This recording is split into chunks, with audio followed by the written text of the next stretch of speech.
Assalamualaikum warahmatullahi wabarakatuh. Bismillahirrahmanirrahim. Allahumma sholli wa sallim ala sayyidina maulana Muhammadin wa ala alihi wa sahbihi asma'in amma ba'du. Sedanten keluarga besar Peloso ingkang sangat kula hormati. Utamanipun Kiai Haji Zainuddin Jazuli, Kiai Haji Nurul Huda, Kiai Haji Fuad Ningbat. Ini wonten Gus-Gus, wonten Gus Taif, Gus Fahim, Gus Makmun, wonten Mbah Kawula Gus Kausar. Ini yang saya agak kecewa itu moderatornya itu berusaha guyon karena takut tak suruh baca Fathul Wahab. Jadi guyon itu ada dua, guyon yang memang sudah selesai seriusnya. Saya pernah diceritain Mbah Mun, kata Mbah Mun, Kiai maca kitab guyon dikritik. Maca kitab kok guyon, terus kata Mbah Mun membela diri mergo macane wis iso mulane iso guyon, nak ra iso wis runtusen sik. Anda baca kitab ndak bisa, itu bisa guyon apa ndak bisa, roh kitab wis meriang. Jadi orang guyon itu bukti alim, tapi ada juga guyon yang menghindari ngomong serius kayak moderator itu. Jadi ini masalah ya. Terus kecewa saya kedua, saya itu ngira santri proso itu katanya terkenal khusuk-khusuk, adabnya bagus. Ternyata ada percontohan yang nggak bagus. Di depan para gus-gusnya guyon. Jadi ini kekecewaan saya yang kedua.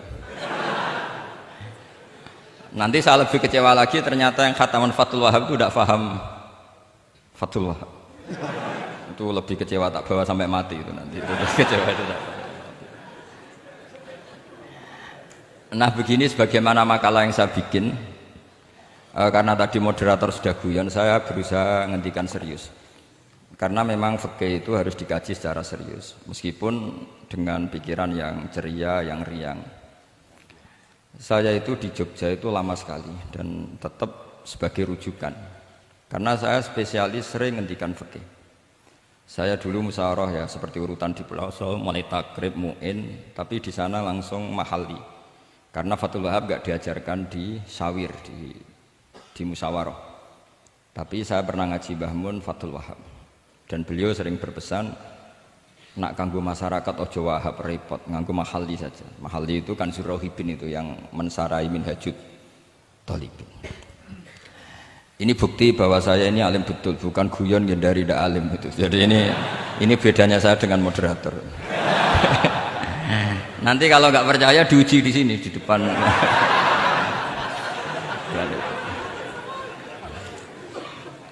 Saya ngaku alim itu bukan karena sombong, tapi keharusan. Karena begini ya, kalau kamu punya istri mau melahirkan, itu mesti nyari tulisan bidan. Barokahnya tulisan itu kamu tahu siapa bidan. Kalau kamu gigi sakit pasti cari tulisan dokter gigi. Sekarang kriminal kita adalah yang tahu Wahab tidak menulis ahli Fathul Wahab, ahli Fathul Qorib, sehingga masyarakat itu susah nyari konsultan ahli fikih karena santri Peloso tidak menulis di rumahnya ahli Fathul Wahab, ahli Fathul Qorib. Lo itu penting supaya orang tahu. Setidaknya kenapa nyuwun sewu banyak, kalau saya boleh agak merovokasi, dan itu bagus, provokasi itu bagus kadang, tapi untuk kebaikan. Kenapa orang-orang lain itu menjadi rujukan? Karena mereka memaklumatkan diri, dengar gelar RC, MA, terus ahli fikih. Tapi kita yang ngaji Wahab, khatam, musyawarah khatam, nggak nulis di rumahnya ahli Fathul Wahab. Setidaknya Anda nulis, konsultan kalau ingin mondok ke Peloso. Sehingga orang daerah kamu kalau mau mondok ke Peloso, konsultasi ke kamu. Tapi kita terlalu adab. Padahal awalun nubuwah itu dimulai dari at-tahaddi. At-tahaddi memaklumatkan diri kalau beliau adalah seorang nabi. Jadi kalau kamu boyong harus memaklumatkan diri. Saya tidak bakul-bakul, saya ahli Fathul Wahab. Lah ini khataman Fathul Wahab cerita baku. Wah itu innalillah wa inna ilaihi rajiun. Ini harus gimana mau? Ya Anda harus tersiksa dengan keterwakilan oleh ini.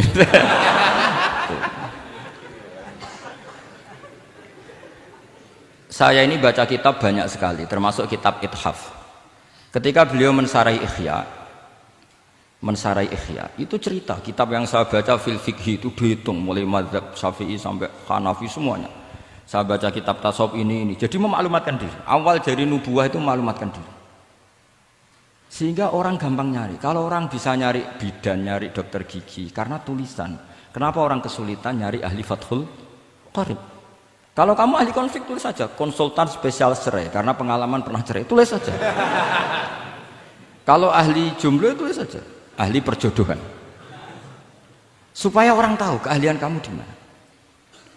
Saya di Jogja memaklumatkan diri, saya bisa baca Wahab, saya bisa baca Bukhari, saya bisa. Bukan dalam konteks sombong, karena kebutuhan umat yang ingin tatap bu'u asari Rasulullah, mencari-cari asari Rasulullah itu terpenuhi. Itu dengan ngaji orang yang ahli. Tunjukkan kalau baca kamu benar dan sebagai solusi umat. Umat ini punya problem banyak.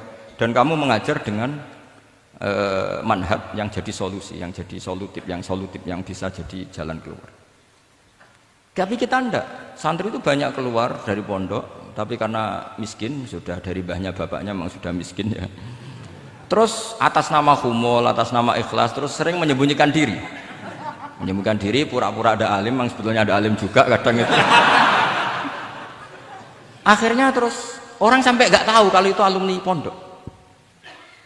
Tapi ketika ada orang konsultasi sama pihak lain, mereka tersinggung karena kok nggak ke dia? Mau ke dia gimana? Udah ada tulisannya, udah ada potongannya. Malah tadi cerita mbakku segala itu kan apa ya? Nah, saya ingin kembali lagi. Saya punya teks hadis yang riwayatnya seperti ini.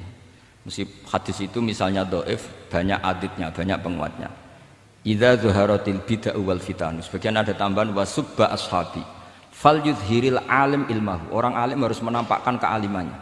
Wa illa fa alaihi la'natullahi wal malaikati wan nasi ajmain. Justru kalau tidak memperlihatkan kealimannya dia kena laknat. Artinya yang sopan-sopan tidak memperlihatkan kefatul wahabannya, maka malah melihatkan kembakuannya. Itu jatahnya fa alaihi la'natullahi wal malaikati wan nasi ajmain. Ya setuju ya? Itu pasti kenalan.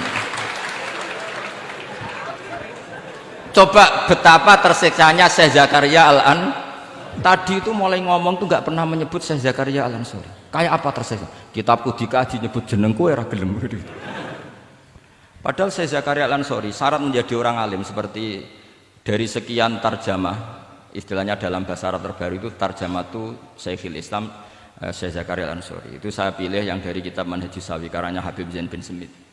Itu dari sekian manaqib yang saya baca di Sulaiman Al-Jamal, di mana-mana paling menarik itu. Syaratnya jadi orang alim itu dua, punya guru alim, punya murid alim. Karena Anda akan tersiksa. Sangat-sangat tersiksa. Ngaji sama gurunya takut disuruh baca, gurunya alim, mau ngorek ya meriang muridnya alim. Itu yang dialami Syekh Zakaria Al-Ansori. Sehingga beliau ngendikan duqiqtu baina hajaroini.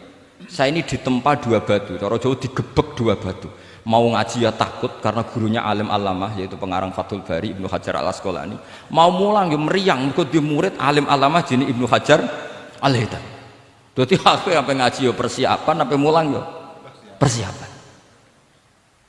Kayak apa susahnya jadi Syekh Zakaria Al-Ansori? Mau ngaji setoran ya persiapan, mau ngajar persiapan. Makanya kata Mbah Mun, syarat utama ulama itu harus punya murid alim. Saya pernah didhawuhi Mbah Mun, aku mau gak ada anak Gus Najib itu Gus Najib. Saya juga izin jadi kiai. Karena syaratnya jadi kiai itu udah anak alim di murid alim. Izin enggak jadi kiai ras sukses juga tak perlu. Makanya saya ketika kecelok alim itu senangnya bukan main beliau. Karena terpenuhi status tadi. Nah ini kalau khataman Fathul Wahab terus bakas bako ini. Ini roh Kiai Jazuli tersiksa ini gimana? Ini gimana ini sini? Kalau ukurannya kan gampang, moderator kan dipilih yang paling baik, setidaknya ngomongnya lah. Kalau tidak ilmunya ya ngomongnya.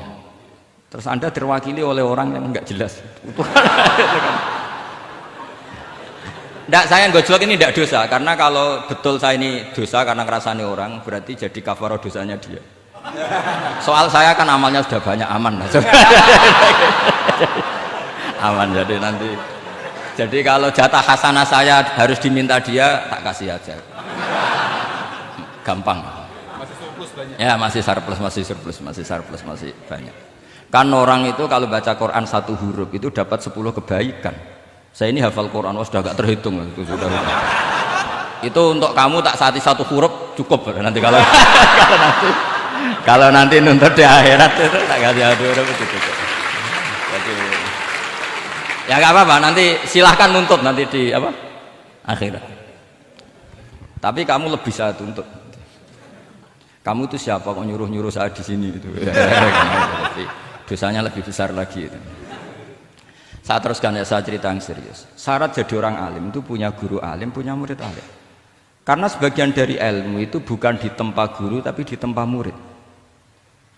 Imam Fathul Bari, Sahibu Fathul Bari yaitu Syekh Ibnu Hajar Al-Asqalani, itu beliau sangat mencintai Nabi Musa justru karena dengan tanda kutip protesnya. Jadi ketika Nabi Musa diajari Nabi Khidir dari awal sudah ngendikan innaka inni ala ilmin, atau innaka dulu ya gak apa-apa, dibalik-balik gak apa-apa karena semua kitab kadang riwayat fil makna. Innaka ala ilmin allamaka wah malam a'lamhu wa inni ala ilmin allamanillah malam ta'lamhu. Kira-kira terjemahan bebasnya, kamu punya ilmu yang diajari Allah saya tidak tahu, saya punya ilmu yang diajari Allah kamu tidak tahu, maka innaka lan tastati'a ma'iya sabra, kamu tidak mungkin bisa menyabari saya, bisa memaklumi saya. Tapi kata Nabi Musa ngotot, tidak, saya harus belajar sama anda. Oke, silahkan belajar tapi jangan tanya. Pertanyaannya itu jangan tanya, fala tas'alni, kamu nggak boleh tanya. Kalau kamu ingin jadi murid yang baik, nanti jangan tanya, itu dosa.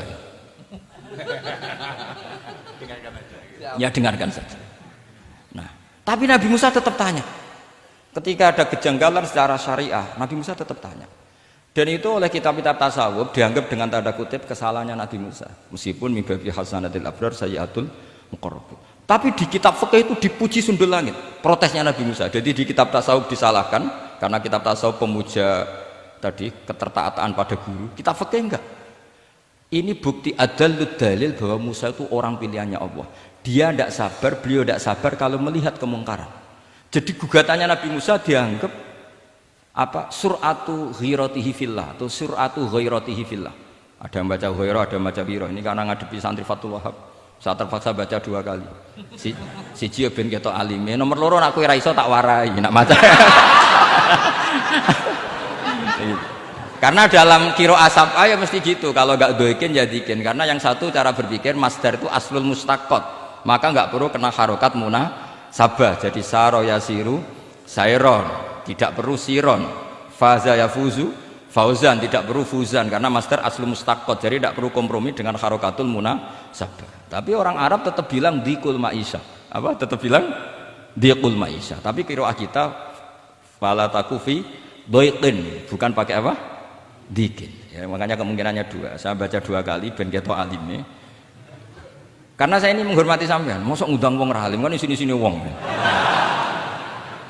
Nomor 2 anak kue raiso tak warai kalau bacanya itu 2. Jadi andai kan saya ngajar di pondok pelosok, saya baca mesti 2 kali. Wayah sibu zaidun kada, wayah sabu zaidun kada. Karena dalam qiraat sab'ah ada yang baca yahsibu, qiraat kita baca yahsabu. Tapi guru-guru kita kalau ngajar fikih itu bacanya yahsibu. Tapi kalau baca Quran yahsabu. Jangan Quran kita kan ayahsabu Allah yaqdiru alaihi ahad, bukan dibaca ayahsibu. Saya teruskan. Jadi syarat jadi orang alim itu harus punya guru alim dan murid alim.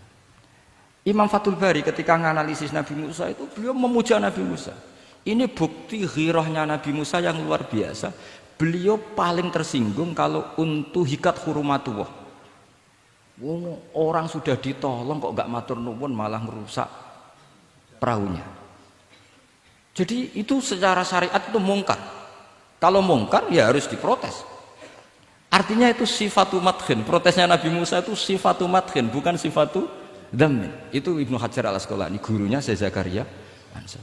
Ketika orang tasawuf nganggep yang dilakukan Musa itu agak-agak mazmum karena protes sama guru. Pertanyaan saya ke anak-anak Fathul Wahab, kamu milih siapa? Milih partainya Ibnu Hajar Al-Asqalani apa milih partainya orang tasawuf? Selama ini roh potongan ini sampean milih yang tasawuf. Karena sampean dengan ilmu pas-pasan ini nggak suka kalau ada murid tanya.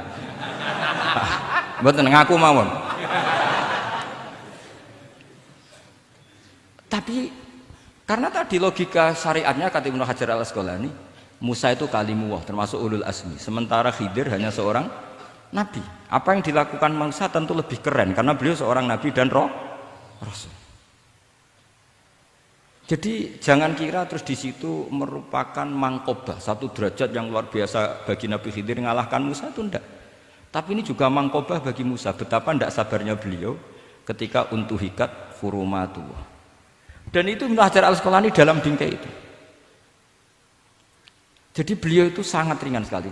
Artinya gini, kita bahas Zakaria Al-Ansori nggak bisa tambah bakas gurunya, yaitu Ibnu Hajar Al-Asqalani. Nanti sama bakas muridnya. Lah yang mulai bakas muridnya itu kamu harus siap-siap. Karena kiai-kiai di pelosok itu alim alama. Masalahnya nanti pasti di muridnya. Saya Zakaria Al-Ansori aman karena punya murid Ibnu Hajar Al-Haytami. Ibnu Hajar Al-Haytami aman karena punya murid Zainuddin Al-Mali Bari yang ngarang ya, mulai jenengan ini. Jadi masalah bukan pada gurunya, tapi pada siapa? Muridnya. Terus Ibnu Hajar Al-Asqalani itu orang yang luar biasa. Saya pengagum beliau karena saya kalau baca Bukhari pakai pertolongan sarah beliau yaitu Fathul Bari. Itu beliau kalau protes, sukanya memang protes. Beliau itu nakot itu ahli kritik, ahli protes. Beliau termasuk sering kritik Imam Nawawi, kritik orang-orang sebelumnya. Tapi ya dalam konteks kebaikan. Imam Nawawi itu punya sarah namanya Sarhu Muslim Lin Nawawi. Terus beliau punya kitab fikih Minhajut Thalibin yang disadur oleh Syekh Zakaria dari Manhajut Thullab. Yang satu pakai Minhajut Thalibin jamak mudzakkar salim, yang satu pakai Manhajut Thullab pakai jamak taksir. Kitab Minhajut Thalibin sendiri dari kitab Muharrar karangan Imam Rafi'i, terpaut sekitar 3 orang sampai ke Imam Rafi'i dari Imam Nawawi. Imam Rafi'i ngarang itu dari Al-Wasid, Al-Basid dan Al-Wajiz karangan Imam Ghazali. Dan itu saya punya. Kitab indukannya Imam Ghazali Nihayatul Matlab fi Dirayatil Mazhab saya juga punya karangannya Imam siapa? Haromen. Terus sampai Mukhtasarul Muzani. Saya tadi sempat bawa kitab Mukhtasarul Muzani. Bareng ngerti ini kok jadi pengajian umum lemes ya. Waduh, mau nyalahkan Gus Kausar Mbah nggak berani. Tapi saya tadi matur sama Gus Kevin, Gus ini kok jadi pengajian umum, nggak tahu. Sebenarnya saya ingin anak Wahab saja terus tak marahin terus pulang. Tapi ini di depan orang banyak, kalau marahin kan nggak baik ya sudah saya tak rileks saja. Tak ceritakan bukti keseriusan fikih itu dikarang. Misalnya begini, ini contoh Zakaria Al-Ansori, Syekh Zakaria Al-Ansori ketika dengan tanda kutip sering bilang wa ta'biri bidzalik aula min ta'biril asli kadan atau a'ammu min ta'biril asli kadan. Kenapa ada gugatan takbir? Karena takbir itu apapun hebatnya, karena dikarang seorang manusia itu ada falta, ada keterselipan di situ. Meskipun satu kedipan mata yang beliau salah, ya Ragus. Misalnya begini, definisi sholat ya, kita kan sering dengar sholat itu apa? Umumnya orang kan aqwalun wa af'alun, muftatahatun bitakbir, muftatamatun bitaslim. Pertanyaannya, definisi itu tidak jamek mana? Karena hunaka sholatun la qawla fiha wa la fi'la, yaitu sholatu man ajros sholata biqalbi. Kalau sholat itu adalah harus ada akwal, yaitu kayak baca Fatihah dan syahadat di tasyahud sani, harus detail, sama nggak boleh nyontohkan kayak tasyahud di tahiyat ula, itu kan hukumnya sunnah. Kalau kamu nggak bakul-bakul harus tahu kayak tasyahud di tahiyat saniyah, atau karena yang tasyahud awal sunnah. Ada akwal kayak Fatihah tasyahud fit tahiyatis saniyah. Terus ada af'al. Tapi pertanyaannya, hunaka sholatun la qawla fiha wa la fi'la, yaitu sholatu man ajra sholata biqalbi. Maka perlu ditambah walau hukman, meskipun akwal dan af'al itu hanya secara hukum. Karena kalau hanya itu tidak jamek manek kalau dalam bahasa mantek, atau tidak mutarid akis, tidak memasukkan semua fardun min afrodil mu'arraf. Jadi kula ngetok nang alim demi ngergani sampean supaya ketok nak sumber udang ora salah. Mau salahnya ngatur kiai itu ya agak salah, itu agak salah betul. Saya itu juga agak gimana. Besok itu saya diminta Gus Reza misi sama Gus Reza. Gus Reza itu cucunya Mbah Karim. Mbah Mun dulu ngaji Mbah Karim. Jadi orang kok kayaknya manfaatkan saya sak karepe dhewe gitu, karena saya ini mangkalah tua terus. Padahal saya kalau mau angkuh ya, kalau saya boleh sombong, itu buyut saya ketujuh itu namanya Mbah Soleh bin Asnawi Sepuh, itu gurunya Mbah Soleh Darat. Padahal Mbah Soleh Darat gurunya Mbah Hasim, tapi angkuh kan haram, jadi ya sudahlah pakai tawaduk saja. Sebenarnya kalau saya boleh angkuh, kalau sampean malah lebih bisa angkuh lagi, ketemu di Nabi Adam. Lebih. Putu Nabi. Putu Nabi. Saya ulang lagi. Kalau kamu mengkaji Wahhab secara serius, itu kajilah seperti saya ini. Bahwa hukum itu harus dibenturkan dengan fardul masalah, dengan pengandian masalah. Misalnya begini, kalau ada hewan ketabrak truk, jago, tentu kita diskusi ya ayam jago, karena kalau ayam kecil kan gak eman, kelepek-kelepek meh mati. Cara pikirannya sampean ini yang anak-anak Fathul Wahhab itu boleh disembelih apa enggak? Tanpa disembelih pun pasti 1 menit lagi mati, atau setengah menit lagi mati. Karena dia kejat-kejat hanya prosedur kematian, memang syaratnya harus kejat-kejat. Tapi kan dia sudah tidak punya hayatun mustaqirrah. Kalau kamu pas musyawarah Fathul Wahhab itu disembelih halal apa haram? Tidak, sampean jawab saja, enggak usah sungkan, enggak usah jawab aja. Nah, ini ada Gus Makmun, ada Gus Wahid. Halal apa haram? Cara pikirannya Syekh Zakaria Al-Ansori, bajuri itu haram karena dia tidak punya hayatun mustaqirrah. Oke, haram.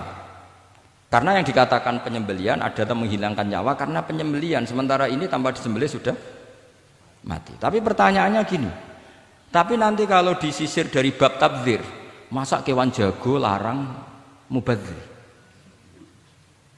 Maka menurut mazhab Imam Malik, pokoknya keceluk di nyawa. Angger keceluk di nyawa disembelih ya halal karena jenenge nyembelih hewan yang masih hidup. Senajan tau wis kejet. Kamu milih mazhab Maliki apa Syafi'i? Ini ayam jago loh, bukan ayam kecil. Karena kalau yang kecil kan ikhlas. Itu kan seperti kepiting, banyak kiai ngaramkan kepiting. Yang keberatan banyak karena kepiting besar. Tapi ketika yuyu diharamkan nggak apa-apa, kecil saja. Padahal ilatul hukmi sama. Kira-kira kepiting sama yuyu, tahu sama yuyu? Itu kehidupannya sama nggak? Gaya hidupnya sama apa enggak? Sama. Tapi ketika kepiting itu ada perdebatan. Yang setuju halal banyak karena iman rasanya. Tapi ketika yuyu dikatakan haram, ada nggak yang protes? Tidak ada. Ikhlas semua kayak gitu. Ini ahli fikih apa ahli nafsu gitu.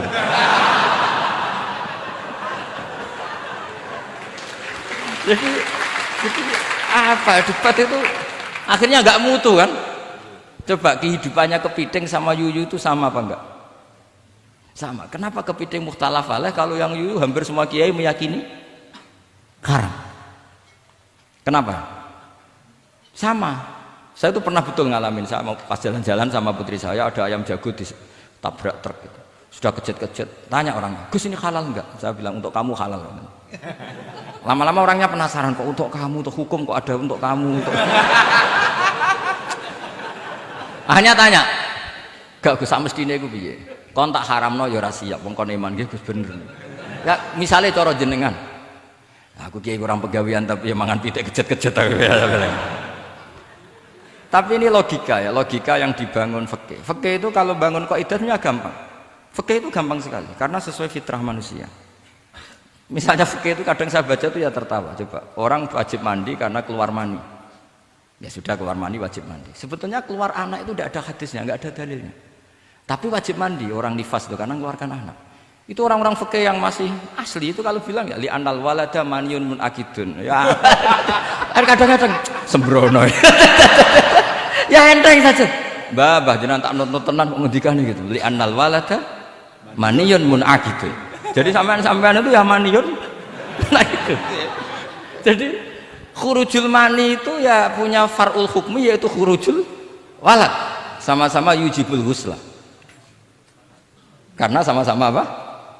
Maniyun batin mbah tak nut-nut tenan kok terus ini ngajak guyon apa piye gitu. Dan ulama itu memang rileks. Ketika Syekh Zakaria Al-Ansori membela mazhab Syafi'i yaitu dalam konteks tahur, kita tahu kan kalau ghafir itu mengampuni, kalau sering mengampuni disebut ghafur. Syakir orang yang terima kasih, kalau sering syukur disebut syakur. Sehingga rata-rata sifatnya Allah itu ikut sifat mubalaghah, wahhab, faul ya. Ya kan itu aturannya gitu kan, fa'alun aw mif'alun aw fa'ulu fi kasratin an fa'ilin badil.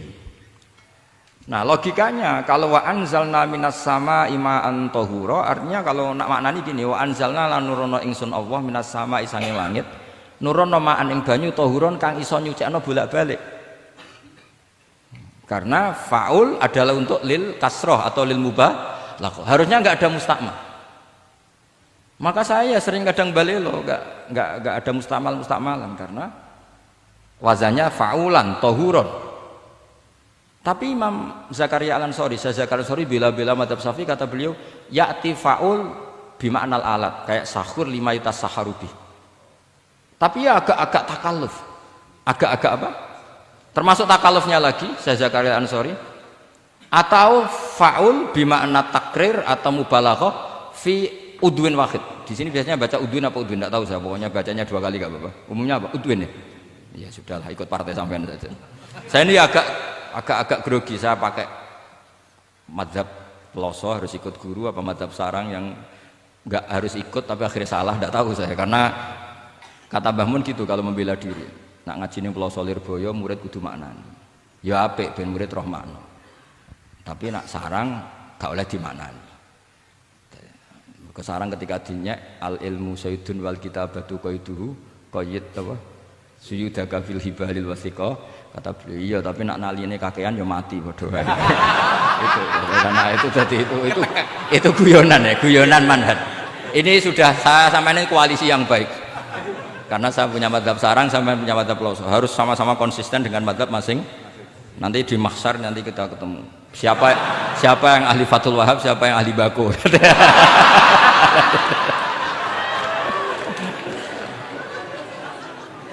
Nah, pikirannya Fathul Wahab kalau sampean khatam betul itu untuk takrir tapi fi udwin wahid, yaitu air yang sudah mensucikan ini misalnya masih bisa mensucikan ini, yang bisa mensucikan asal masih fi udwin wahid.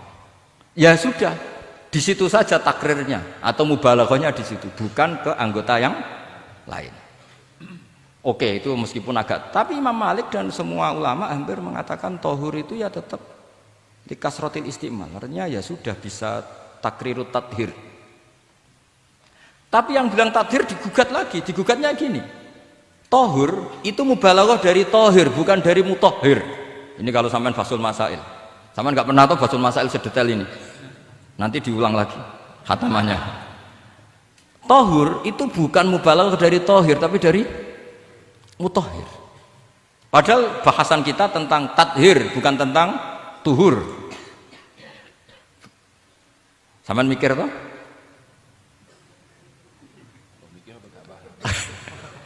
Enggak usah dijawab apa diterangkan? Apa ngaji lagi aja, enggak usah boyong dulu. Nah, kemudian akhirnya ulama mulai mikir bahwa lama nalit tohiriyah ilah dengan fungsi tohuriyah, tidak ada gunanya disestatuskan suci kemudian tidak berakibat mensucikan, karena ini air masih murni ma'un mutlaq, kecuali kayak teh kopi berstatus suci tapi tidak mensucikan. Tentu ma'an tohuro di konteks itu adalah tohir mutohir, karena contohnya air mutlak bukan kopi. Berarti meskipun tohur itu dari mubalaghah tohir tapi maknanya mutohir, itu perdebatan. Akhirnya apa? Orang itu menjadi cerdas, terutama di era Ibnu Hajar Al-Haytami, karena beliau ahli fikir. Beliau itu cerdasnya Masya Allah. Tapi apapun itu, beliau tetap manusia. Kecerdasannya kadang berlebihan dalam aturan yang dipatok madzhab Syafi'i, termasuk mensyaratkan Jumatan harus orang 40. Sekarang pertanyaannya gini, sama tak beri pertanyaan, harus bisa jawab. Meskipun salah nggak apa-apa, saya butuh jawaban, nggak butuh benar, karena sudah tahu mesti agak salah itu, nggak apa-apa. Ketika ada satu kampung yang orangnya tidak sampai 40 dan mereka ingin Jumatan, menurut kamu itu harus Jumatan, apa boleh Jumatan, apa harus duhur? Apa ya Jumatan ya duhur? Masyarakat nggak mau biasanya. Tidak, harus Jumatan, boleh tidak Jumatan, apa harus duhur? Apa nggak perlu ada hukumnya, ben karepmu. Nah, di kitab-kitab I'anatut Thalibin, Sayyid Abi Bakar Sato, itu beliau ngendikan kamu harus tetap Jumatan meskipun jumlahnya belum 40. Karena apa? Madharat tarkil Jum'ah itu lebih ngeri ketimbang mensyaratkan 40 yang asal usul dalilnya itu tidak jelas. Imam Ahmad bin Hanbal kalau ditanya apakah Jumatan harus 40, itu ghadiban sadidan, marah besar. Lam yarid fil adat nasun, kata beliau. Enggak ada dalam adat Jumat dan nas. Imam Syafi'i itu hanya asumsi, biasanya wong 40 mesti ana waline. Tapi potongan-potongan gini meskipun sebanyak ini kan enggak, sampean menjamin enggak kalau ada 200 orang ada walinya ini? Dulu itu 40 orang pasti ada walinya, sekarang buat 1000 enggak ada jaminan ada wali. Dulu itu ada 2 wali, yang satu rokok, dikritik sama yang enggak rokok. Mosok pangeran dikebuli katanya karena tapi wali rokok ini ahli tauhid. Allah laisa bimakanin katanya. Saya tidak tahu ini tadi ya kacau. Wali itu kalau sudah debat itu bener mana?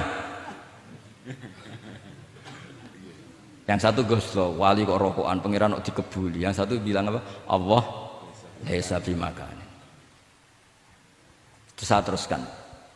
Jadi perdebatan di fikih itu sebetulnya semuanya itu rasional.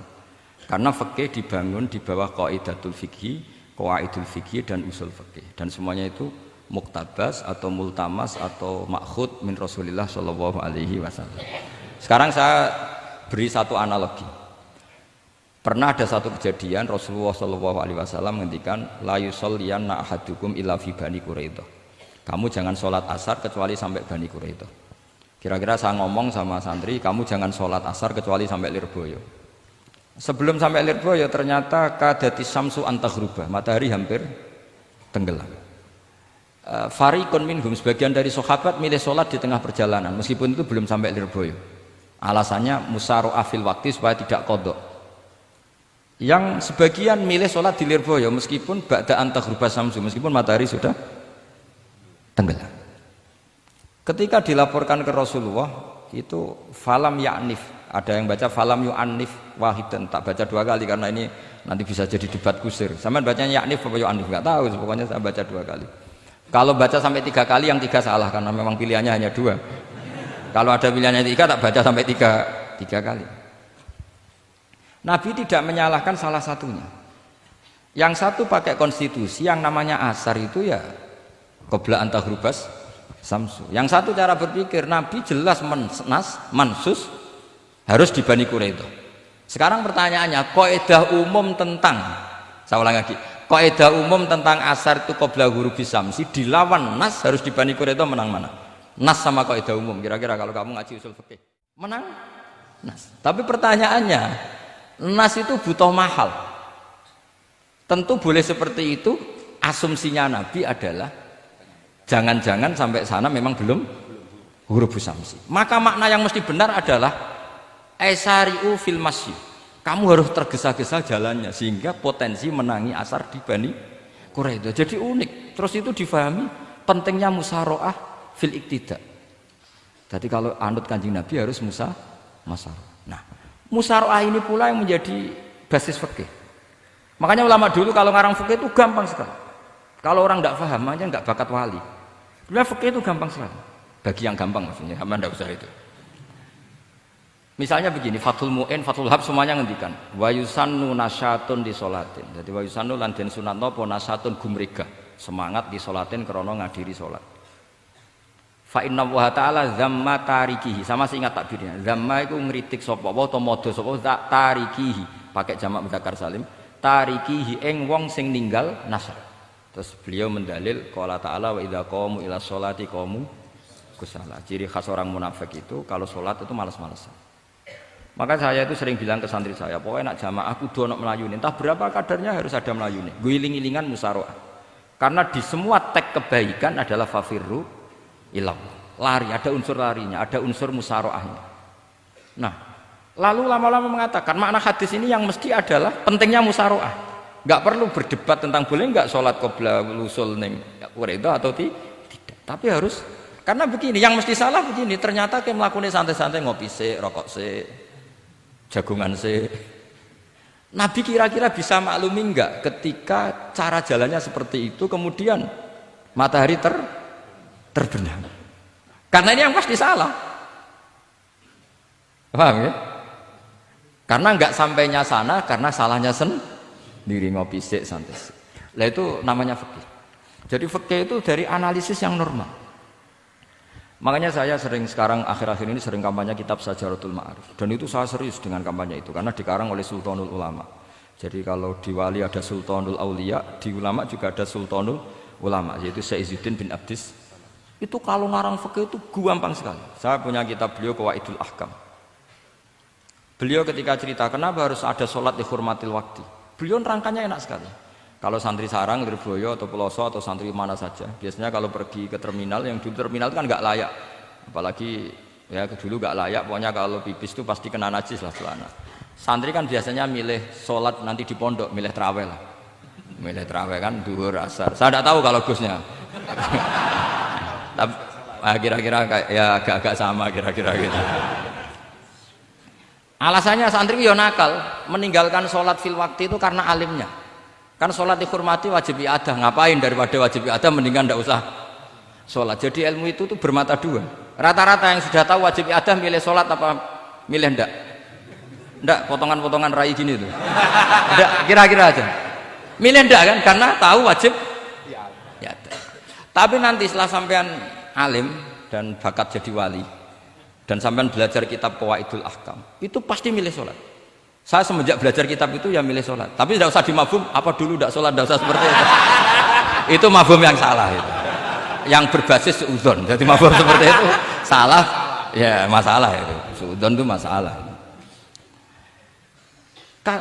Kata saya Izzuddin bin Abdis Salam memberi penjelasan. Kenapa harus sholat dihormatil waktu? Karena khotorun najasah, bahayanya najis atau ritsun najasah, kotorannya najis. Itu layafi, kalau dibaca rizul layafi dengan pentingnya sholat. Karena butuhnya Allah, butuhnya malaikat, kalau boleh dibahasakan butuh ya dalam ilmu fikih kan dibahasakan gampang saja. Ada orang sujud di waktu yang diwajibkan sujud, sehingga diabaikan syarat sholat itu harus toharatul badan, wasubi dan wal makan. Kok kira pantas? Ono waktu sholat kemudian la tasjudu fil waktu sajdah. Jadi akhir gampangannya wes tetep keren, meskipun kowe salatem nganggo najis ora sempurna tetep keren. Piye-piye cara didelok malaikat kok dhuwur wis keceluk sujud, keceluk musholli. Daripada kowe misale asar gak salat, alasan oh celanaku najis, maghrib ora salat. Terus jare malaikat, berkhataman Wahab kok kelakuane ngono kan gitu kan. Karena malaikat tuh deloke kok dhuwur. Bablas asar, bablas maghrib, bablas isya, meskipun sampean punya alasan nanti menisan di rumah atau di pondok, tapi ini kan melewati waktu yang harusnya ada sujud. Sehingga dalam syarat jamak takhir misalnya apa? Kamu harus niat akan jamak takhir di waktu sholatil ula, biar ada bedanya tarku karena sembrono dengan tarku yang karena ingin mentakhir. Paham ya? Itu jadi sama-sama fikih, kualitas yang dikarang Sultanul Ulama dengan sing RT itu ya beda. Dan sampean harus baca kitab yang dikarang rajanya ulama supaya kamu tambah pinter. Nanti kalau gak pinter-pinter nanti sowan saya. Tetap gak pinter karena itu jatah. Jadi, makanya ada usah sowan ya, nanti gak ngefek juga gitu. Itu Syekh Izzuddin bin Abdis Salam. Terus kemudian beliau mengebabkan itu detail sekali, yaitu di Sajaratul Ma'arif dibabkan di bab faslon la yutrakul haqqu li ajlil batil. Itu beliau bikin satu strategi fikih itu yang luar biasa. Misalnya begini, jihad atau perjuangan membela Islam itu harus kamu menyertakan orang-orang fajir, orang-orang fasik. Kenapa? Likuwatil Islam. Karena kesalahan orang fajir itu tidak seimbang dengan pentingnya syaukatul Islam atau syaukatul Muslim. Terus saya itu dulu ya iskal itu ya agak protes, tapi ini ulama wali. Sampai saya sholat berkali-kali, ya Allah, saya beri kefahaman tak ini. Kalau terpaksa beda, nanti saya mohon ketemu beliau, saya mau protes. Sama nggak usah tahu caranya ketemu wali-wali yang sudah meninggal. Nanti kalau sudah jadi wali tahu sendiri. Jadi tidak usah tanya. Akhirnya saya sholat dan akhirnya faham tanpa ketemu. Karena saya bayangkan ketemu ya lebih sulit, mendingan minta faham timbang minta ketemu. Logikanya begini, misalnya Nyon Sewu kita di Daril Harbi, bayangkan kita di Daril Harbi atau zaman Indonesia dijajah Belanda. Saya ulang lagi ya, dalam konteks jangan sekarang, contohnya sekarang nggak perlu perang, zaman dijajah Belanda. Kita misalnya milih pasukan Hizbullah dan Sabilillah selektif, yang sholatnya benar, yang puasanya benar, yang toharohnya benar. Kira-kira dapat pasukan berapa coba? Nggak, jawab saja. Kan hanya dapat pasukan sedikit. Sementara misalnya Belanda Bisa pasukan banyak karena tanpa seleksi. Di sini nih hebatnya Rasulullah Shallallahu Alaihi Wasallam. Kata beliau wal jihadu madin mundu ba'atsan ya Allah ila yaumil qiyamah sampai ila ayyuqatila akhiru ummati ad-dajjal la yubtiluhu jawru jairin wala adlu adilin. Sebagian riwayat langsung wal jihadu tetap wajib pun alaikum ma'akul libarin wa fajirin. Nah, penjelasan Nabi kenapa kita harus berjuang mengawal Islam meskipun harus ma'akul libarin wa fajirin. Ya kalau di isim fa'ilnya umumnya guru-guru kita baca barin, tapi untuk masdarnya untuk kebaikan bacanya apa? Birun. Nanti kamu protes, oh barun itu daratan Gus, kalau birun itu kebaikan. Aku itu macaku kamus luwih suwi bocah kok sembrono. Saya ini karena neliti kiro asap, jadi insya Allah kalau masalah lughat itu saya sudah bukan sawir lagi Fathul Wahab, sudah di atasnya itu. Tapi sampai tidak usah tersinggung, biasa aja maksudnya. Karena ini kompetisi, kalau sampai nggak cocok ya harus bersaing, jangan geremeng tok. Gus Bak sombong enggak usah bilang gitu, saingi saja. Makanya saya terkenal kalian itu seneng, karena senengnya itu tadi, yang ngidolakan saya ingin ikut, yang hasut kompetisi, jadi seru. Jangan yang hasutnya antet, wah itu gak fair itu. Itu gak fair, wah itu pasti ngadepi langit gitu. Nanti urusannya sama Allah itu. Gak sama saya, langsung sama. Saya ulang lagi ya. Ilmu itu harus dianalogi dengan fikih, dilogika dengan fikih, dikiaskan dengan fikih. Sekarang misalnya ada orang sok ikhtiyat, wah perang kok ambek wong fasik gak enak gini-gini, wong fasik perilakunya gini-gini. Pertanyaannya adalah, kalau kita nyeleksi hanya orang soleh, kita dapat pasukan berapa? Misalnya zaman kita melawan Belanda. Sama sekarang kita ngawal pembangunan masjid, kadang yang nyumbang gak sholat, kadang yang nyumbang yang sewu hasil korupsi, kadang yang nyumbang orang-orang yang cara muamalah babal kedua. Itu coba kalau kamu tolak, potensinya gini, ini sekaligus PR. Saya berkali-kali nyontohkan ini, sampean boleh tidak setuju, tapi nanti menghadapi saya di akhirat, tidak di dunia, di akhirat. Nanti kita sowan Allah bareng-bareng bener siapa. Loh saya tidak main-main, karena ulama dulu, sampean lihat di Mu'in di Fathul Wahab, kalau sudah ngendikan ulama, wahada madhabun al-qawahabi, ini madhab yang saya siap ketemu Allah. Jadi ukuran madhab benar itu bukan diputuskan di sawit Fathul Wahab, tapi madhabun sing al-qawahabi, madhab yang saya ketemu Allah dengan madhab itu. Misalnya gini, ada orang fasik lewat di depan saya, punya uang 1 juta. Delalah pas itu qadhafallahu fi qalbihi hubbal ulama. Misalnya. Pas itu delalah beliau senang ulama terus bilang gini, Gus Pak, uang ini tak kasihkan kamu 1 juta. Dia fasik, misalnya terkenal syaribul khomri. Saya ini menurut pertanyaan saya, ini jawab saja. Kamu salah nggak apa-apa. Wajib menerima apa haram menerima apa bebas mubah. Ayo milih di polling. Nggak usah sungkan Gus Kausar. Ini beliau-beliau posisi senior, milih nerima apa nolak, wajib apa sunat, sunat apa wajib.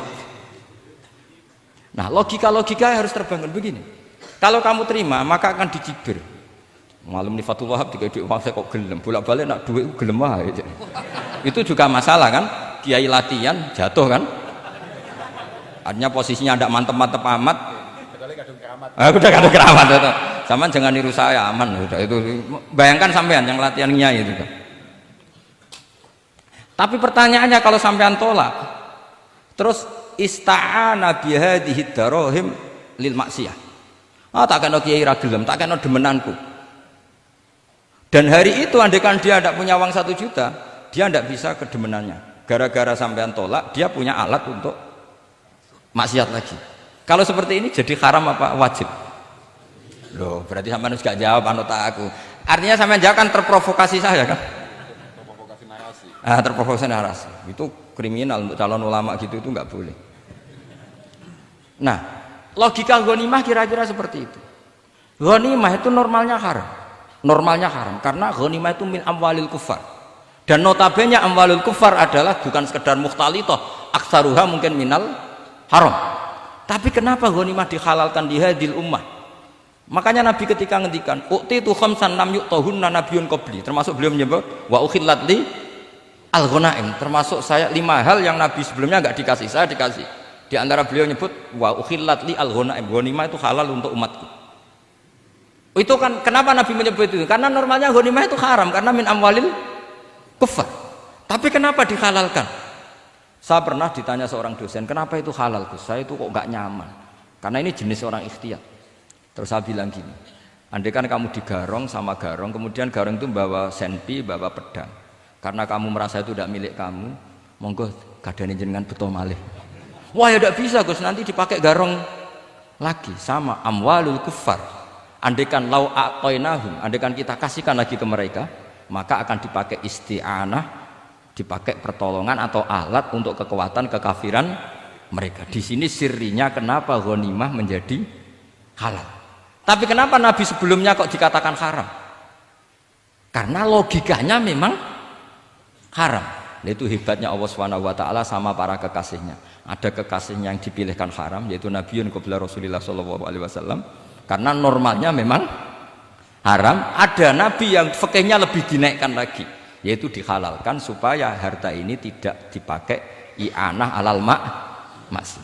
Sampean milih fikih mana coba? Nah, saya berharap pinternya Khatam Fathul Wahab itu paling enggak sampai seperti ini. Bariku nantang saya enggak apa-apa, tapi nanti ketemu di akhirat. Nah itu fikih. Jadi fikih itu, nah tapi kan iso wae Gus nampani khadzun nafsi lah, itu mulai masalah kan. Makanya yang seperti itu jangan untuk khadzun nafsi, karena kita butuhnya itu nyita supaya ini enggak dipakai kekuatan maksiat. Jebule mbek kon malah ngopi rokokan. Nah, ini orang kan terus curiga, jebule nek ambek dhuwit ya do gelem. Buktikan kalau Anda tidak pakai, kamu terima sebagai penyitaan, tapi Anda tidak pakai. Wah itu hebat. Tapi kalau kamu terima wajib, kemudian kamu pakai poya-poya, wah itu ya fikihnya benar, kelakuannya ora benar. Nah saya berharap Anda memahami fikih itu sampai seperti saya ini. Syukur-syukur lebih. Meskipun ya agak-agak mukhalaf, tapi bisa diperjuangkan itu. Enggak apa-apa. Kamu doa di saat istijabah, ya Allah saya ingin mengalahkan Gus Baksa, ridho dengan doa itu. Tapi tak jamin enggak mustajab, karena sudah berbasis ghil, kebencian. Doa yang berbasis hasud pasti tidak mustajab. Jadi makanya saya rela kalau ada kompetitor, karena tadi pasti. Jadi fikih itu gampang. Misalnya begini lagi, saya beri sekian contoh. Di sini tadi saya minta Gus Kevin untuk membawakan Babul Hijrah, juz 4 kitab Mahalli. Karena Mahalli itu namanya Kanzur Rohibin sebetulnya, cuma yang ngarang Mahalli lebih terkenal dengan istilah apa? Mahalli. Beliau nyarai kitab Minhajut Thalibin. Imam Mahalli itu senior. Jadi Syekh Zakaria Al-Ansori itu ya beliau sudah menyulap Minhajut Thalibin jadi Manhajut Tulab, tapi beliau ikrar kalau itu awal-awalnya dari Imam siapa? Nah, sekarang pertanyaannya gini, saya misalnya nempat di Korea Selatan atau di Amerika, saya sudah punya tanah di sana, saya ulang lagi punya tanah di sana, punya komunitas di sana juga saya nggak diperlakukan buruk, bisa sholat, bisa puasa.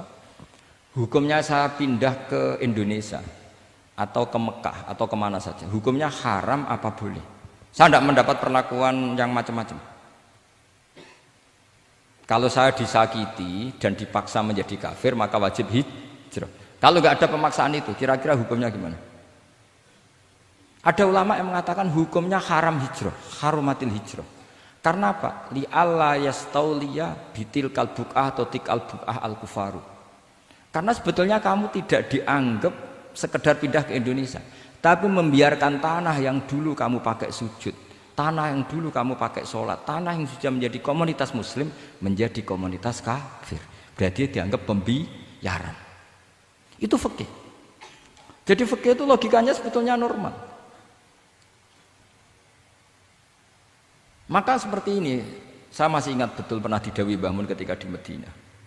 Nak zahire hadis ya, iku Sayyidina Ali ku ya ono salah. Ndak salah loh redaksinya, ono salah. Mergo Nabi sering muji wal Madinatu khairun lahum law kanu ya'lamun. Madinah adalah kota terbaik. Sataftahuna kadza wa kadza, Nabi sampai gitu. Tapi Nabi selalu ngendikan wal Madinah khairul. Tapi Sayyidina Ali tetap pindah ke Irak. Kufah ya, zaman itu terkenalnya istilahnya Kufah karena belum ada istilah Irak. Ke Kufah. Pindah ke Kufah, kemudian beliau menyebarkan Islam di Kufah. Terus punya murid awal namanya Hasan Basri, murid paling sukses.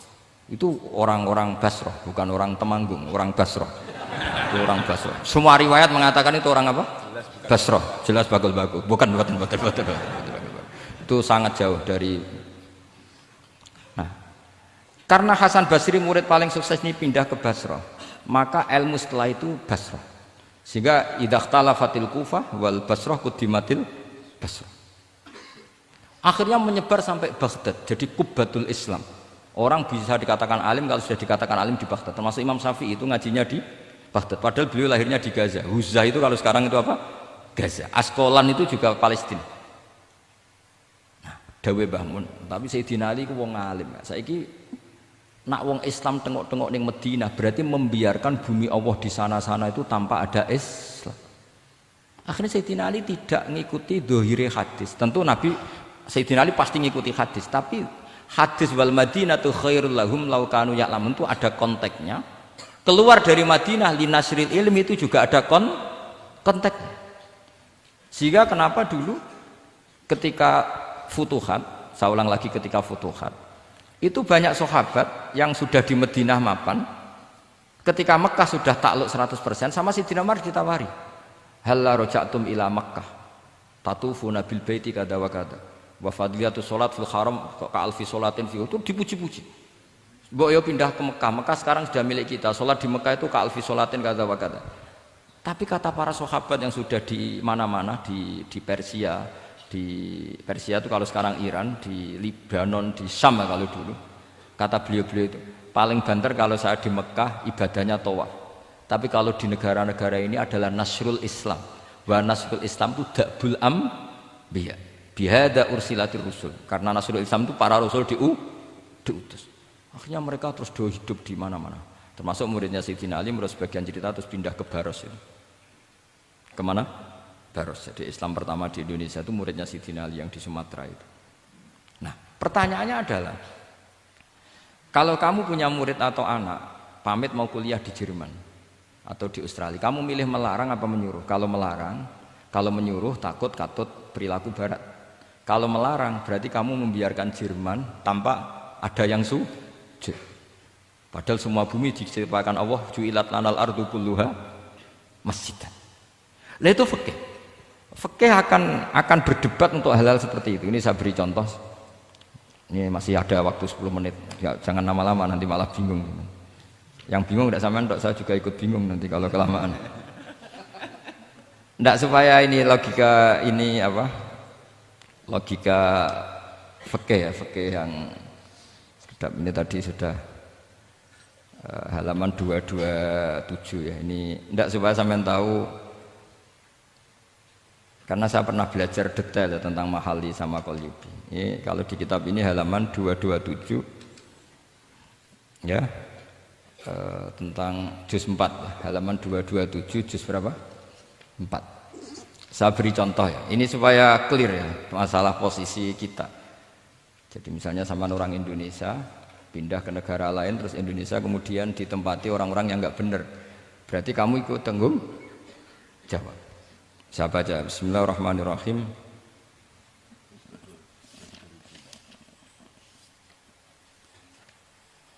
Ya, halaman 227 ini barusan tak cari karena halaman kitabnya beda-beda. Bidaril harbi. Terus ada kata-kata fa'in roja madzukiro. Roja itu kembali ke kalau seseorang itu bidaril harbi berharap masyarakat situ bisa Islam, bisa dakwah, fa muqamuhu afdal. Saya juga mau baca makom apa mukom. Di sini umumnya baca mukom apa makom.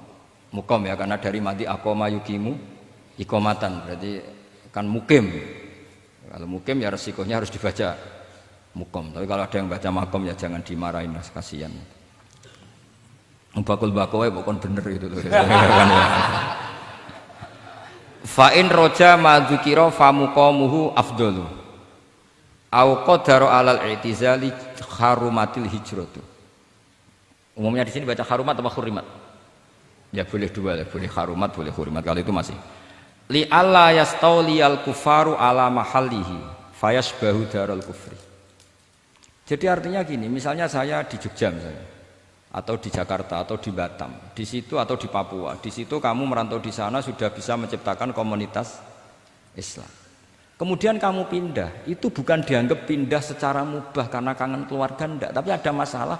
Setelah kamu pindah ini yang menghuni siapa? Jangan-jangan min dari sujud ila niklab misalnya. Itu fikih. Jadi fikih itu sebetulnya normal saja. Tapi karena kita baca ndak detail terus kayak apa gitu, kayak fikih itu aneh semua. Dasar gak bakat alim. Jadi sebetulnya fikih itu normal. Makanya kembali ke tadi, kalau orang alim tidak mau izharul ilmi fa alaihi laknatullahi wal malaikati wan nasi ajmain.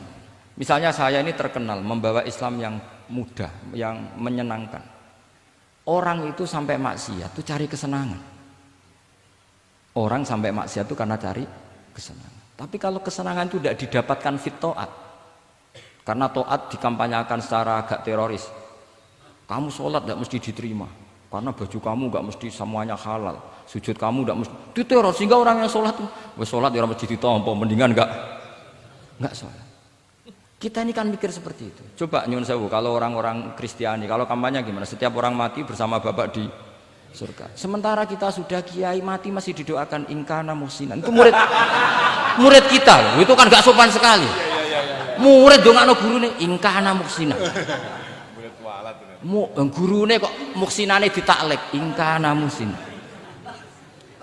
Cara aku dadi gurumu sembrono guru darane. Susah ya apa sih muni kana muksinan ije dikein. Itu kan saya belum pernah doakan Mbah Mun gitu. Kalau saya mendoakan beliau supaya diampuni, doa saya tak rubah gini. Ya Allah antal ghafur wa anta dzu maghfirah. Maka sepatutnya jenengan mengampuni guru saya. Jadi saya tuh kalau bilang ingkana itu kayak gimana gitu. Tapi ini urusan daug ya, sampean enggak boleh protes. Tapi sanate ngono Gus, niki kitab ngono, sampean ngrubah sanad. Ya saya kalau nggak bisa apa-apa kalau sampean protes gitu. Sampean ngerubah adab kalau gitu. Nak protes-protesan. Lu coba misalnya Syekh Abdul Qadir Jailani itu Sultanul Aulia ya. Terus beliau misalnya wafat di pelosok. Terus kamu berdoa ingkana musinan coba. Ini ketuane wali di ingkana. Boyo wong ndek akhlak sithik gitu maksudnya. Wong sak donya iku ya tabarraku bi. Ya tabarraku nabi. Saiki ditaklek ingkar. Saya tuh belum pernah doain guru-guru dengan, meskipun saya tahu itu doa yang, karena pilihannya gini, misalnya sampean protes, Gus wong sanate ngono. Jangan-jangan mancen apalam mau ikut tok.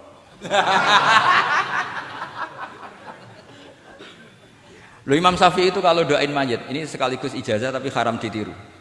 Ya tapi ijazah tapi haram ditiru. Imam Syafi'i itu pernah ngecewakan seseorang karena beliau itu idola. Ada orang meninggal, beliau diminta rawuh. Doanya hanya gini toh, ya Allah, engkau itu tetap menjadi Tuhan meskipun tidak menyiksa orang ini. Jadi menyiksa orang ini tidak kebutuhan engkau. Kalau tidak jadi kebutuhan engkau ya tidak usah dilakukan. Itu terus pulang keluarganya gerembang, piye dong ngono toh. Tapi satu keluarga itu diimpeni, mayat itu diampuni gara-gara doanya Imam Syafi'i. Ya Allah, anta ghaniyun. Anta itu ghaniyun an adzabim. Engkau tidak perlu menyiksa orang ini. Engkau tetap Tuhan, tanpa menyiksa orang ini tetap Tuhan. Jika itu tidak kebutuhan engkau, ya sudah tidak usah dilakukan. Terus iya. Jadi kalau saya doain guru-guru, ya Allah sifat ghafur engkau itu pasti efektif. Enggak mungkin sifatnya jenengan kok boten tembus. Ya sudah, ya seperti itulah ya Allah.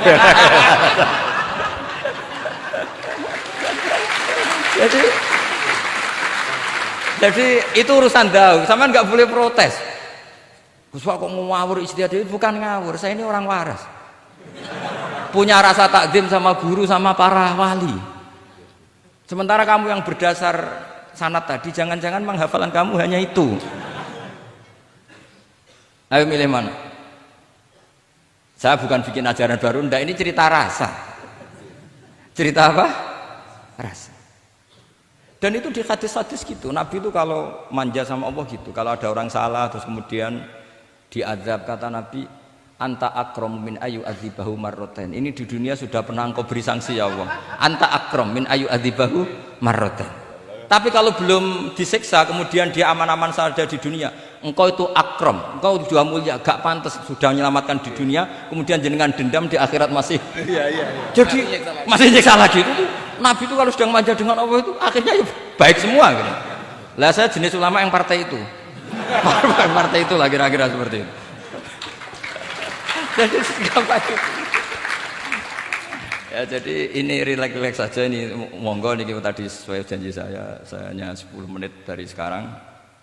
Saya juga mungkin saya nanti tetap pulang karena saya besok ngajar di setainya Gus Gofur. Mungkin saya itu sudah janji sama istri saya setelah Yai wafat paling saya ini dibully pernah sepuh itu 2 tahun. Semoga setelah 2 tahun saya naik lebih sepuh. Pakai dalil-dalil yang agak-agak angkuh tadi karena terpaksa. Jadi sekarang ngalah 2 tahun, setelah itu saya pakai sanad yang saya sepuh gitu. Supaya agak digekongkonan terus gitu. Tapi saya tidak tahu tingkat adab saya sampai berapa tahun, saya tidak tahu gitu. Tapi saya mohon sama yang Musairin Fathul Wahab, ilmu itu dianalisis secara cerdas, ceria dan mudah. Saya dulu itu ya iskal sama hadisnya Nabi, kullu ummati mu'afan illal mujahirin. Semua umatku dimaafkan asal ketika dosa itu enggak cerita kalau dosa. Saya dulu jenggat. Orang dosa cerita dosa itu kan kesannya jujur baik gitu. Tapi setelah saya pikir-pikir itu bener Kanjeng Nabi. Misalnya sampean cerita ning anakmu, liau zaman mondok peloso sering nak marung utang gak bayar ya biasa. Ya biasa sekolah gak munggah. Itu jujur apa mengajarkan? Mengajarkan suatu saat anak sampean goblok persis bapak. Maka penting tidak jaru itu penting. Makanya kata Nabi semua umatku diampuni kecuali yang cerita-cerita dosanya. Karena dengan cerita itu artinya apa? Misalnya sampean zaman puber pacaran. Terus kamu cerita, "Lah dhisik untuk ibumu ya pacaran." Oh, tak goncekno ngalor ngidul. Itu jujur, tapi suatu anak kamu pacaran kan alasannya apa? Niru bapak. Tapi nak kamu sok suci, pacaran haram. Oh. Pak, lah kowe kok untuk ibu. Wah, itu pangeran peparinge. Lho kan ora bodoni, Pak. Wah, iku peparinge pangeran. Gak pacaran, Pak. Oh, pacaran haram. Lha kowe namune ora kan bodoni. Pacaran haram, Jum. Aku untuk bojo peparinge Allah. Wah, itu dimaafkan malah itu. Lho coba nyuwun sewu, ini analogi ya nyuwun sewu. Kalau andekan semua yang pernah zina itu ngaku zina. Kalau itu jumlahnya 1000 saja, 1000 itu punya keluarga.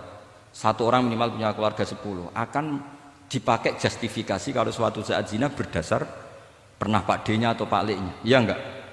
Tapi kalau semuanya enggak ngaku dan semuanya nyuwun sewu sok suci. Wanteng ning masjid, sak wiridan nuwangi. Sopan anak putune kok, "Wah, mbahku khusuk kuat." Padahal nangisnya perkara nyesal tahu mau. Tapi artinya apa? Konsep yang dikatakan Rasulullah SAW itu kan luar biasa. Kullu ummati mu'afan illal mujahirin. Karena dengan jihar, memang di situ masdarnya kok jadi jihar. Jadi bukan ijhar tapi jihar. Jadi memang bahasa Arab itu agak unik. Misalnya di nahwu itu masdar itu kalam. Kalam berarti sulasi mujarrad. Tapi fiilnya enggak kelaku. Kalimah yaklimu kalaman itu enggak melaku. Sing melaku lam yatakallam. Tapi padahal masdarnya kalam. Jadi suara sama raya aku pengalaman. Masalah lughat itu pengalaman sekali. Jadi memang bahasa Arab itu lucu. Apalagi lafadz bagho malah paling kasus dalam bab yung qalu. Bagho maknane lacut. Bareng melok wazan imbagho. Yang bagi sayukjo. Iku piye? Biasanya makna sulasi mujarrad sama mazid kan enggak beda-beda jauh. Barang kena bagho tuntas. Bagho dadi yang bagi. Nang takok, yang bagi sulasi mujarrad apa? Bagho, Pak. Bagho maknane apa? Jadi tiang-tiang lacut, Pak. Mergo bingung gurune penerangno bingung.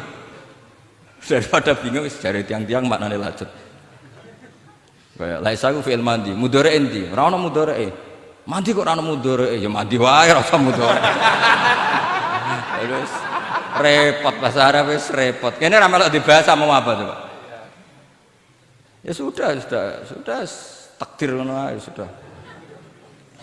Jadi apa yang dikonsepkan Rasulullah SAW itu pasti yang terbaik. Bahkan Imam Ghazali ikut berkampanye wa inna, ya, termasuk pemberian Allah terbaik adalah sitra. As-sitra itu atau tutup.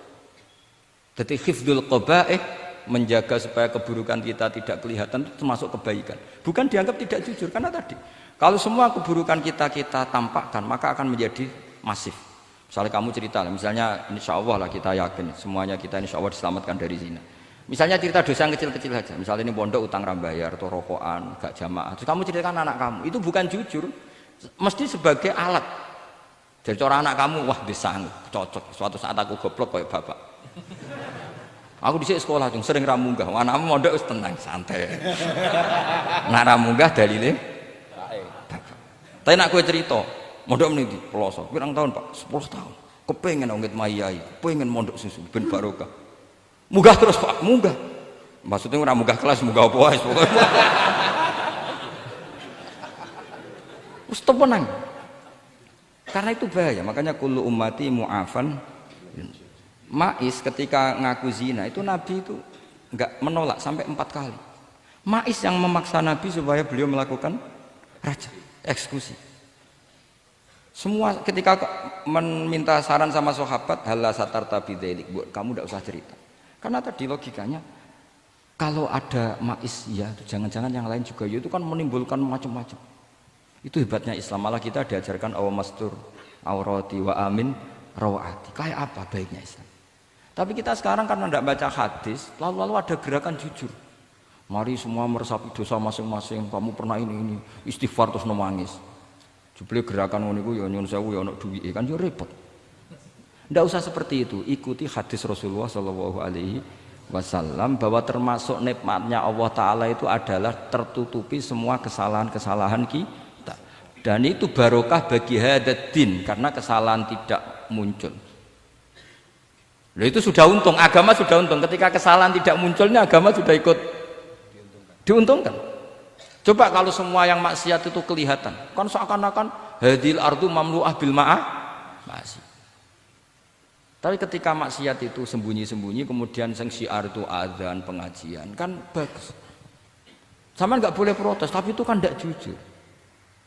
Ya bukan masalah jujur dan tidak, ini satrul qabaih. Nah, ini namanya siasa. Namanya apa? Siasa. Siasa itu tidak harus politik tentang negara. Kita mengelola diri kita sendiri butuh apa? Butuh siasa. Jadi misalnya kamu cerita kebaikan kamu kepada anak, biar kebaikan itu ditiru. Tapi kalau anak kamu tanya, Pak, sampai nate salah, itu sesuatu yang paling saya takutkan, Cung. Karena aku sering na'udzubillah minas salah. Tapi Bapak pernah salah enggak? Itu pertanyaan enggak penting. Karena tadi bahaya. Lu enak, maksudnya beragama seperti ini tuh enak. Kullu ummati mu'afan illal mujahid. Itu kan luar biasa. Jadi semua umatku itu diampuni asal tidak cerita-cerita. Misalnya gak cerita ke anak, cerita ke teman. Aku di gendaan, tahu tak ambung. Misalnya. Mesti pikiran kamu, yang pondok is pengurus jebule tahu ngono. Mesti digo, suatu saat aku nak ngono, awas. Atau nak caiki keamanan, awas kita kandakno kan gitu. Tetap ini menjadi alat maksiat bagi yang lain. Jadi tapi saya dulu itu iskal, kenapa ada hadis seperti itu?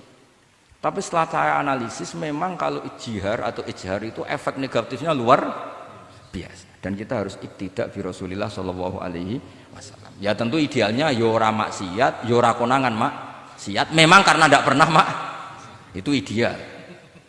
Memang gak konangan karena tidak pernah melakukan. Ya saya kira demikian. Saya mohon supaya ya tadi ya saya Fathul Wahab dari kitab Manhajut Tullab. Itu dikarang Zakaria Al-Ansori piyambak Zakaria. Tapi kitab itu sebenarnya dari Minhajut Thalibin. Minhajut Thalibin dari kitab Al-Muharrar. Itu dari kitab Basit, Wasit, Wajiz. Terus itu dari kitab Nihayatul Matlab fi Dirayatil Madhab. Itu mensarai kitab Mukhtasarul Muzani. Karangannya Imam Muzani ketika diimlakkan Imam Syafi'i. Karena semua karangan Imam Syafi'i itu amla alaina Syafi'i. Ya amla alaina Syafi'i. Makanya kalau sampean ngaji muin qala fil Buaiti. Buaiti itu nama orang. Ekolas Syafi'i fil Buaiti, ekolas Syafi'i wa amlahu alal Buaiti. Makanya qala fil Buaiti, qala fil Muzani itu nama orang. Artinya karena Imam Syafi'i itu hanya mengimplekan. Terus muridnya nulis. Nah kebetulan tulisan paling mudawwan itu karangannya Imam Muzani, disebut Mukhtasarul Muzani. Sebenarnya beliau punya murid banyak, ada Imam Muzani, Imam Rabi, Imam siapa Buaiti. Saya kira demikian. Assalamualaikum warahmatullahi wabarakatuh.